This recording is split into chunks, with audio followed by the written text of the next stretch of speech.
ஒரு அமைதியான கிராமத்தில் ஓரிரவு. வானம் கருநீல பெருங்கடலை போல விரிந்திருந்தது. எண்ணற்ற மின்னும் நட்சத்திரங்களால் நிறைந்திருந்தது. தென்னை மரங்களின் ஊடே ஒரு மெல்லிய தென்றல் வீசியது. நெல் வயல்கள் அலைகளைப் போல அசைந்தன. புதிய மண்ணின் மனம் காற்றில் பரவியிருந்தது. அந்த வயல்களின் நடுவில் திண்ணையில் ஒரு சிறிய பிரம்பு கட்டில் விரிக்கப்பட்டிருந்தது. சிறுவன் பிரசாந்த் அங்கே படுத்திருந்தான். அவன் கண்கள் அகலத் திறந்திருந்தன. மேலே பிரகாசித்துக் கொண்டிருந்த நிலவை பார்த்து கொண்டிருந்தான். அவனுக்கு அருகில் அவனது பாட்டி இருந்தார். அவரது வெள்ளி நிற கூந்தல் காற்றில் மென்மையாக அசைந்தாடியது. அவர் பேசிய வார்த்தைகள் அவனுக்கு மந்திரம் போல தோன்றின.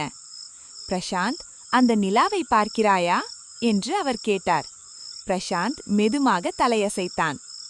ஒரு காலத்தில் நிலா தனியாக இருந்தது. அவள் பேசிக் கொண்டிருந்த போது பிரசாந்தின் கண்களுக்கு முன் அந்த காட்சி மெதுவாக ஒரு அழகான கலவையாக உருவானது. நிலா மேலும் மேலும் பிரகாசித்துக் கொண்டிருந்தது. மேகங்கள் மென்மையான திரைகளைப் போல நகர்ந்து கொண்டிருந்தன. ஒரு தனி நிலா வானத்தில் மிதந்து கொண்டிருந்தது, ஒரு நண்பனை தேடி. கீழே இருண்ட வயல்வெளிகளில் ஒரு சிறிய மின்மினி பூச்சி தைரியமாக பிரகாசித்துக் கொண்டிருந்தது.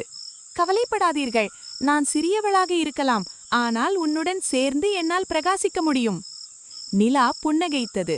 அதன் ஒளி குளிர்ச்சியாகவும் அமைதியாகவும் இருந்தது. மேலும் ஒன்றாக அவர்கள் இரவு முழுவதும் பிரகாசித்தனர். காற்று குளிர்ச்சியடைந்தது. சிறிய மின்மினி பூச்சிகள் காற்றில் மென்மையாக பாடிக்கொண்டும் சுழன்று கொண்டும் இருந்தன. பிரசாந்த் புன்னகைத்தான். அவனுடைய கண்கள் மெதுவாக உறக்கத்திற்கு சென்றன. பாட்டி, ஒரு சிறிய ஒளி கூட முக்கியமானது, இல்லையா?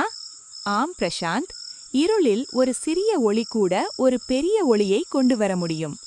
அவர்களுக்கு மேலே நிலவு மென்மையாக ஒளிர்ந்தது. அவர்கள் சொன்னதை கேட்டதும் ஒரு புன்னகை பரவுவது போல் இருந்தது. நட்சத்திரங்களின் போர்வையின் கீழ் பிரசாந்த் உறங்கிப் போகிறான். மேலும் பாட்டி மென்மையாக ஒரு தாலாட்டு பாடுகிறார்.